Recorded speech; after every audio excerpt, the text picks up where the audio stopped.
Brickfest online show that we're presenting for you today. I'm Angela, and this is Kevin. Hello. Next to me.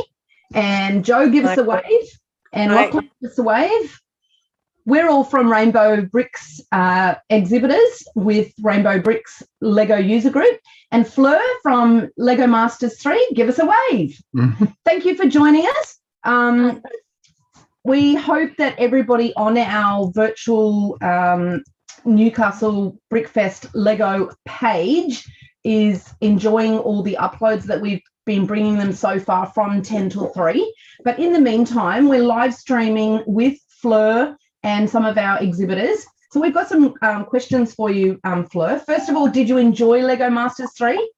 Oh, I absolutely loved it. It was an amazing experience. Very stressful some days. Some days more than others, but it was an incredible experience, one I'm so grateful to have had. Yeah. Do you like building, obviously? I love building. I build almost every day if I can. I'm really passionate about it. I first got into Lego MOCs when I watched Lego Masters Australia season 1, and at that point I was like, wow, I've never thought about building your own things rather than just building sets. And I got really obsessed and grew my collection very fast, from like 1,500 bricks 2 years ago to about 200,000 now. Yeah, I love it. It makes me so happy to be creative. It's great in lockdown too, because obviously people can do it from home, and if they make a mistake they can just rebuild it and you reuse their parts over and over. 100%.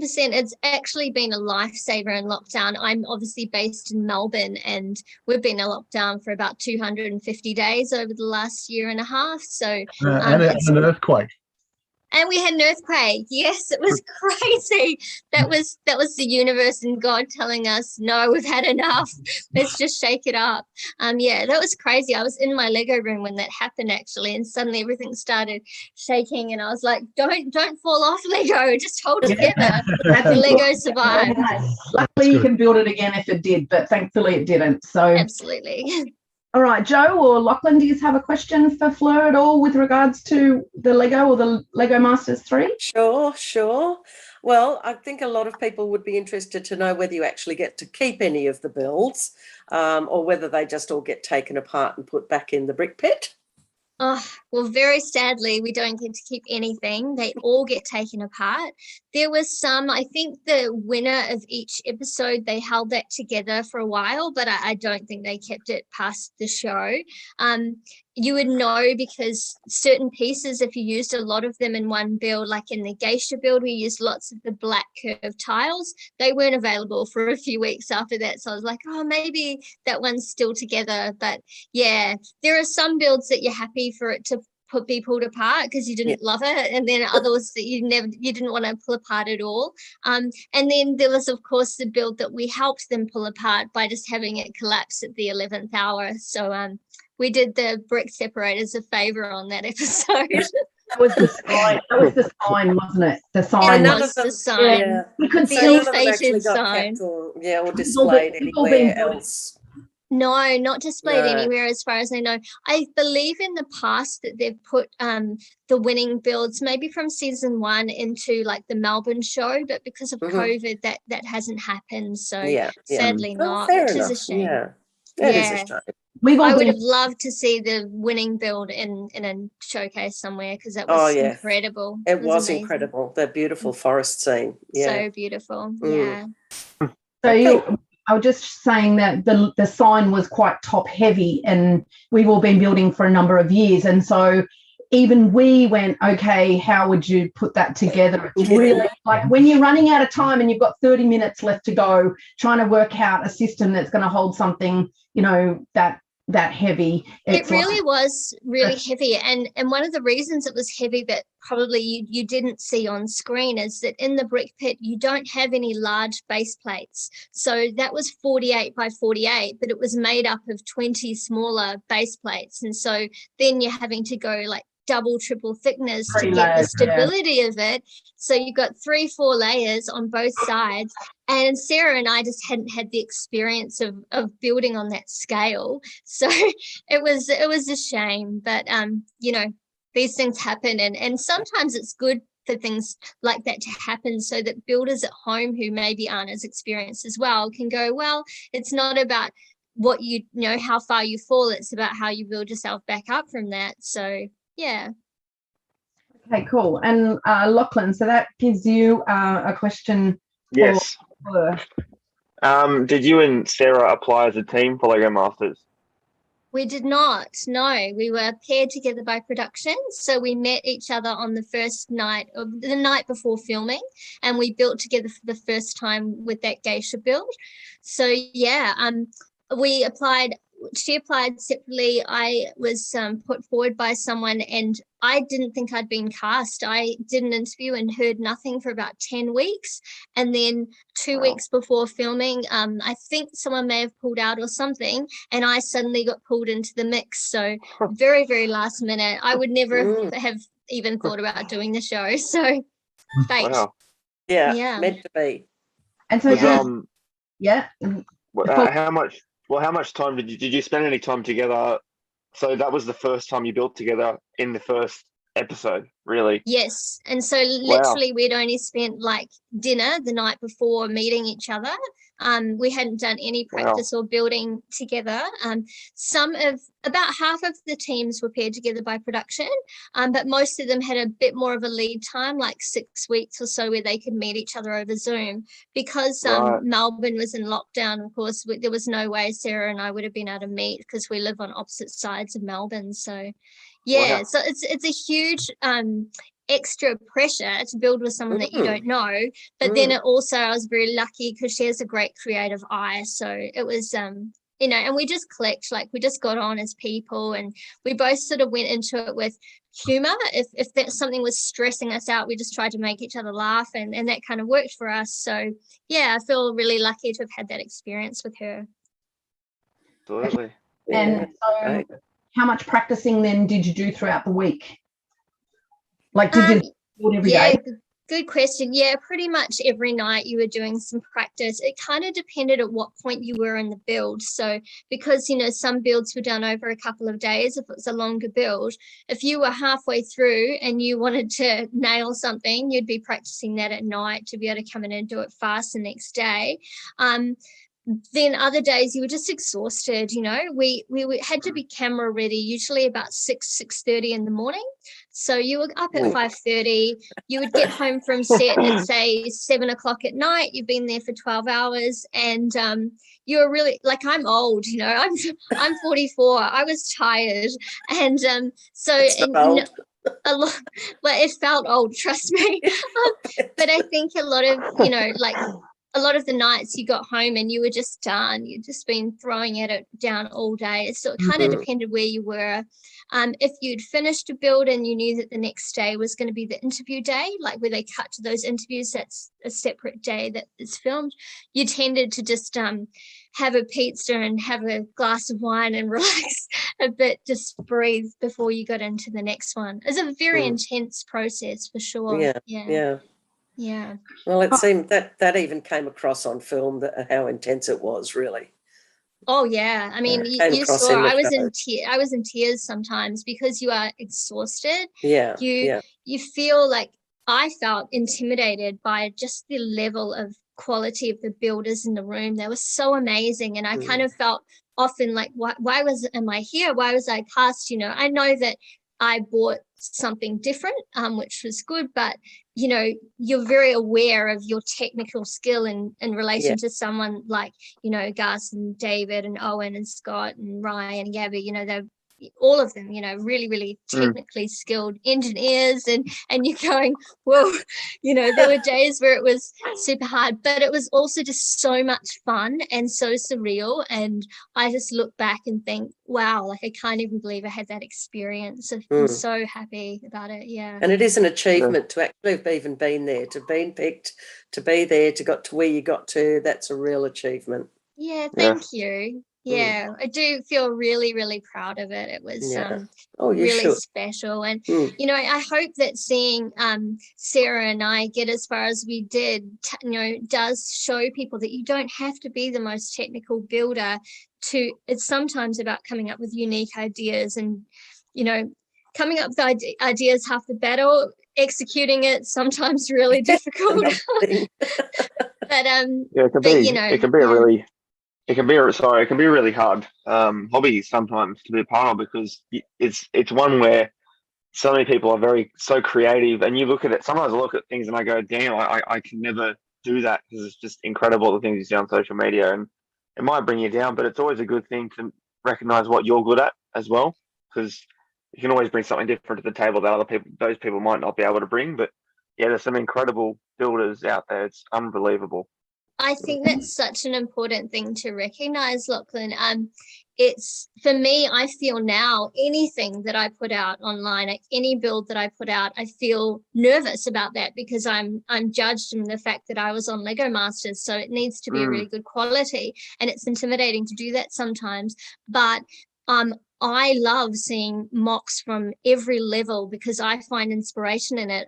I've been in lockdown entertaining myself with running little mock competitions online, and the variation of stuff that people have built for my competitions, it really inspires me, because it could be anything from an 8-year-old with just classic bricks at home to an incredible builder who's building for years, and there's something magical in each one. So I think, yeah, we take inspiration from each other, but it can be a really intimidating hobby sometimes. I would absolutely agree with that.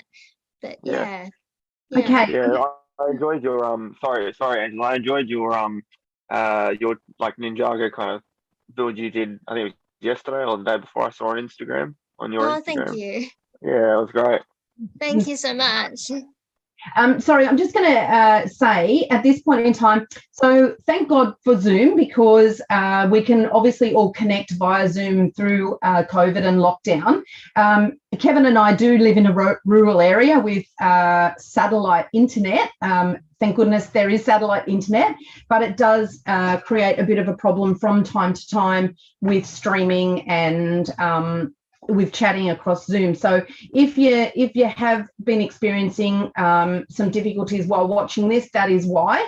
But we are glad that we can talk to you, Fleur, via Zoom and with Lachlan and Joe, so that we can bring some information and some excitement across Australia, because we can literally go worldwide. So I'm sure that people will be sharing around the world this interview with you today.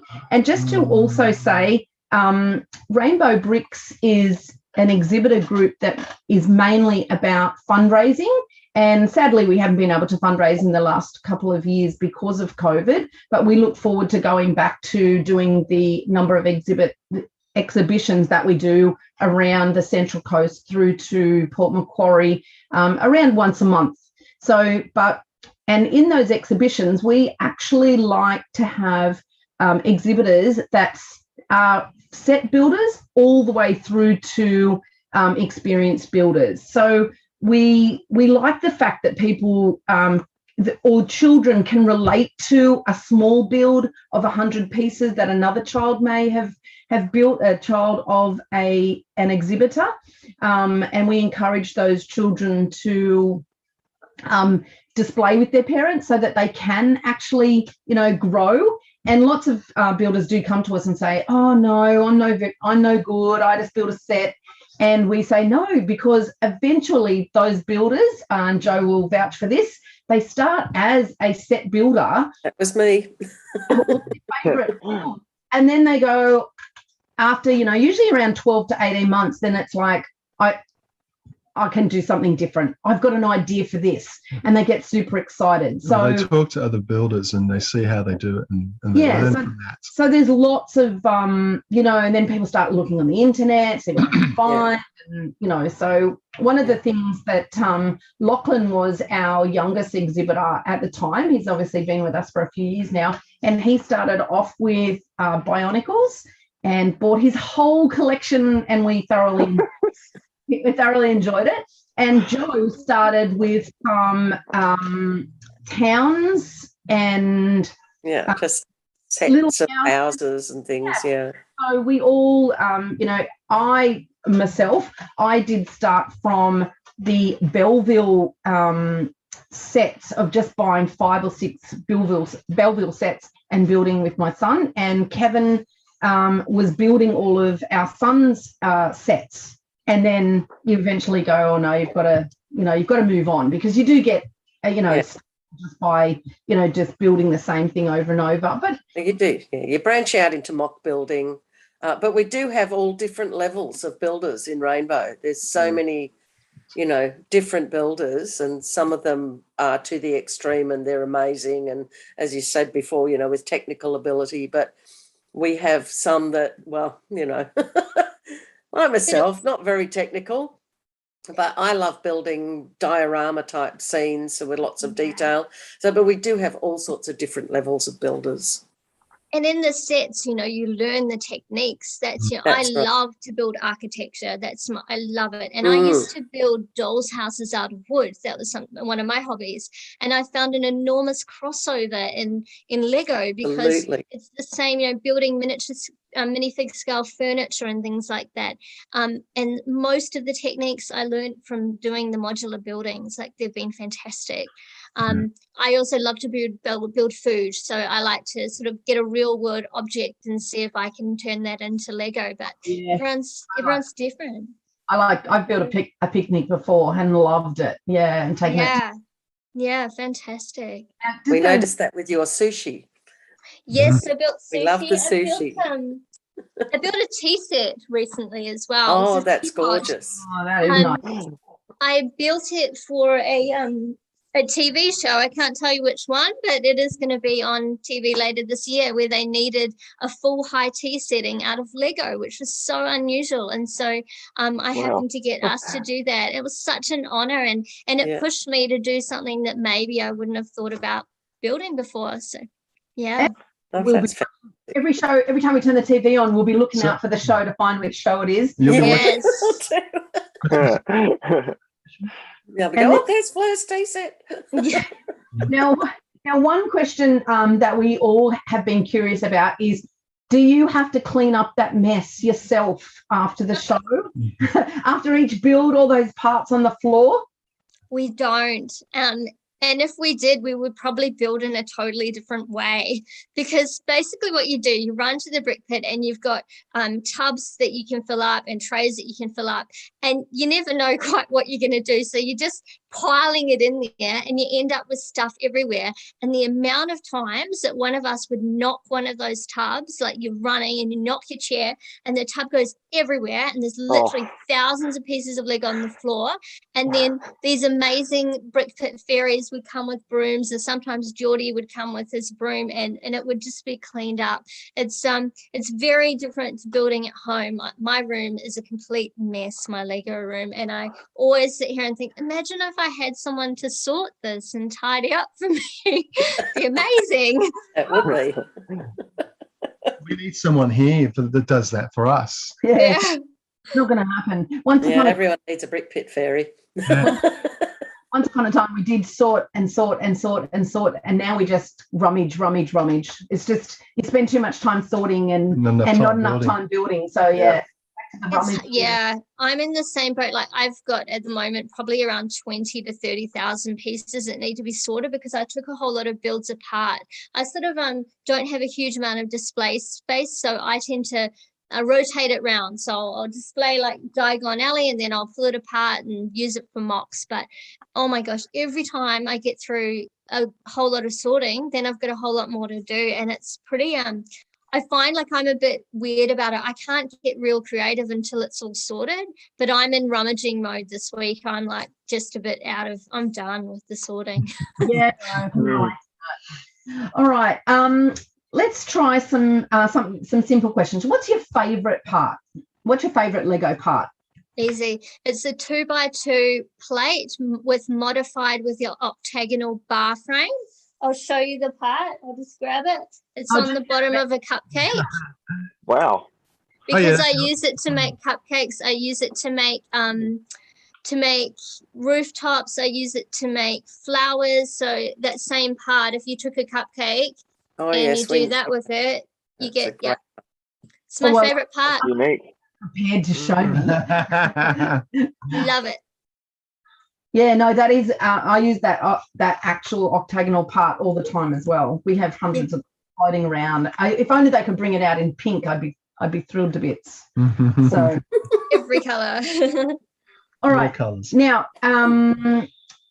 just to let people know, we do have uploads and posts being put up all day from 10 this morning until 2 this afternoon. The builders will be answering questions for anybody who is on there. And hopefully, if we do another virtual Lego event in the future, hopefully we can see some of your builds on our exhibition, our virtual exhibition too. Thank you, Flo. So fantastic. Sorry, Lachlan? All the posts, I just went through them. They're fantastic. Now, So many so far. I was going to say, we should ask you if you'd like to do a plug of your Instagram. Go right ahead. Please share with the viewers. Sure. And my Instagram handle is @WatkinsFleur. And I mainly am just running Lego mock competitions through it. It's very Lego focused. It's pretty much all Lego and a few.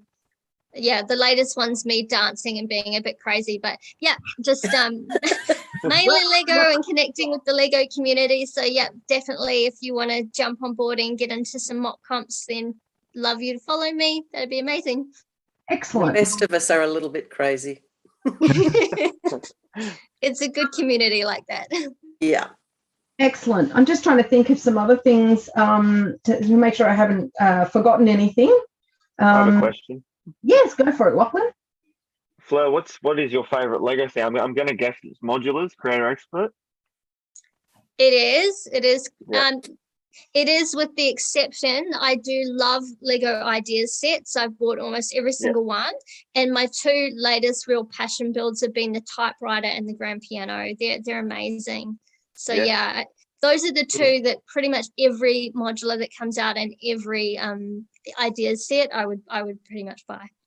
Yeah, they were. I've seen. I think we saw piano somewhere. I can't remember. I mean, we get together on a Saturday night, our exhibitors, and we talk about all different things, and different exhibitors show us what they've been buying or building through lockdown. And yeah, we've seen lots and lots of builds. It's been they were. I've yet to build the typewriter, but I'm looking forward to it. I think it's so beautiful. I just built a minifigure scale version of the grand piano the other day. I'll just grab it because it's pretty close to me. For Tiny.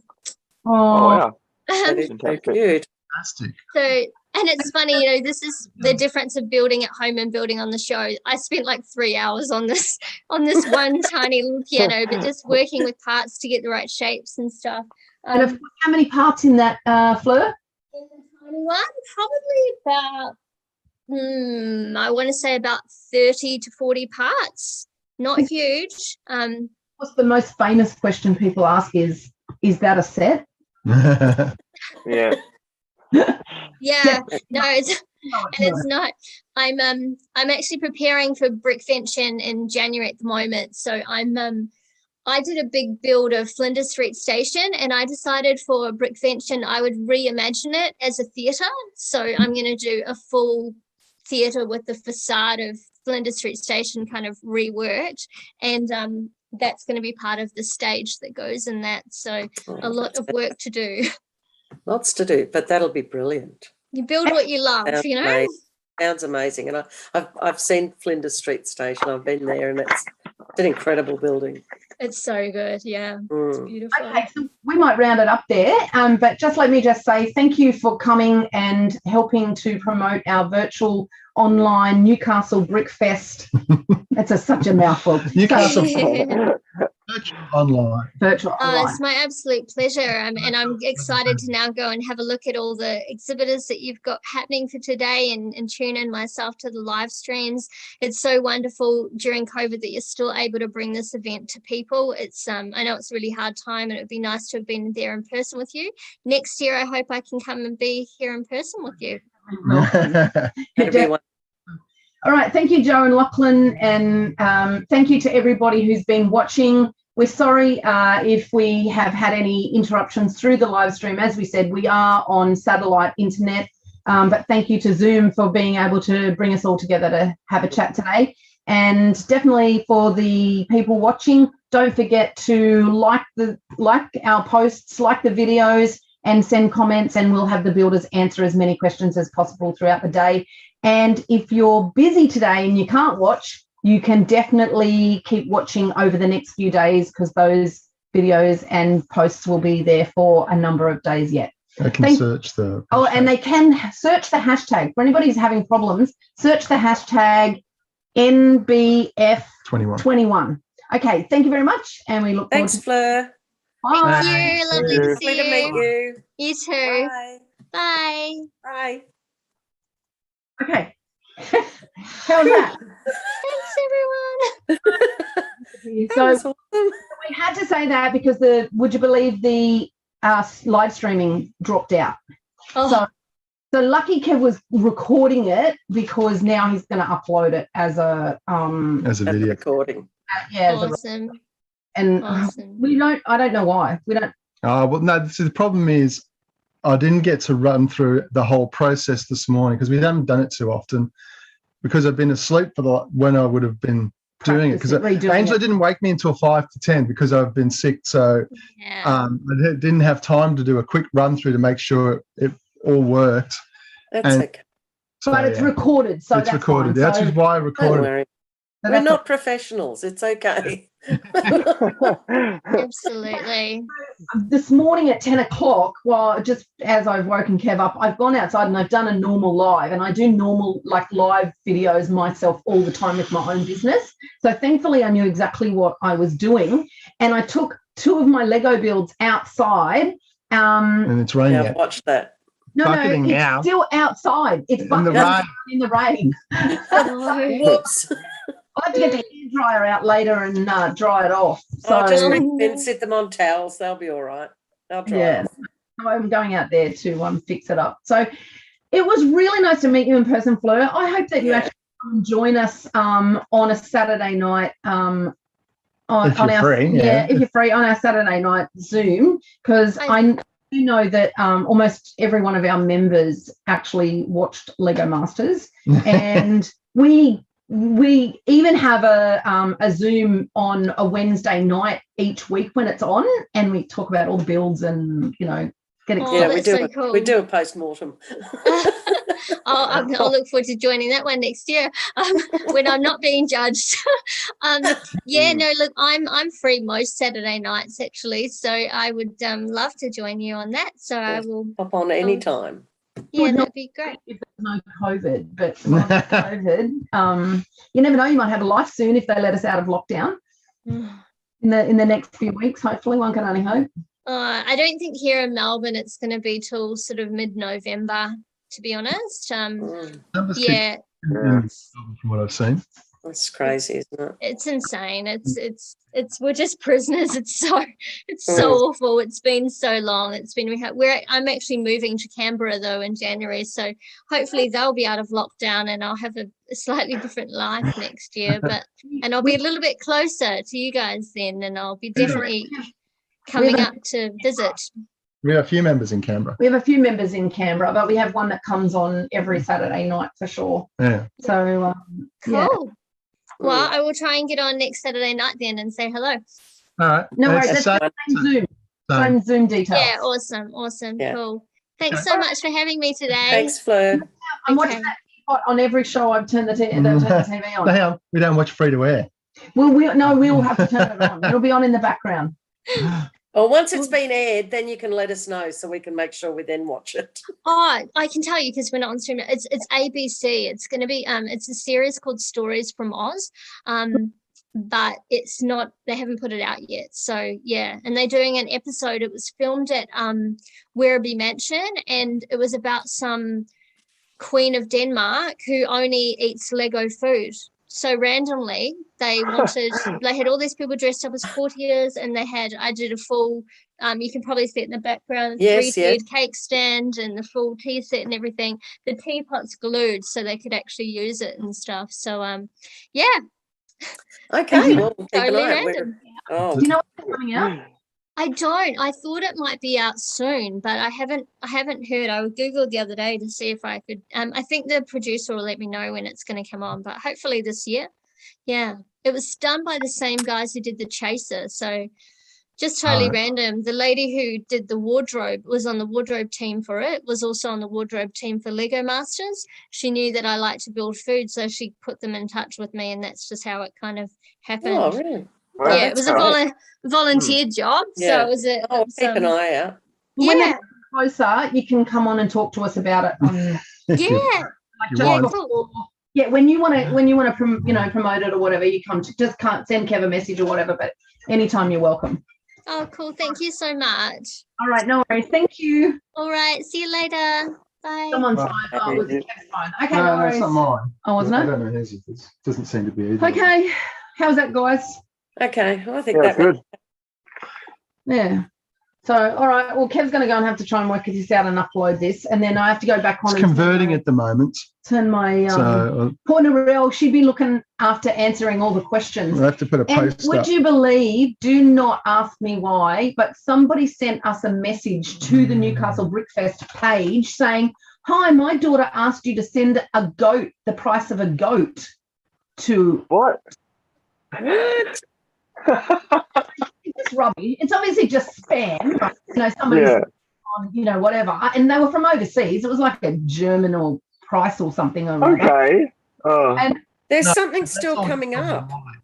Even though it said it wasn't, it's gone live. It's live. Oh, it's coming up on the Kevin Evans is live now. Can you switch it off? Yes, I need to. Switch it off because we're being recorded. I realise that.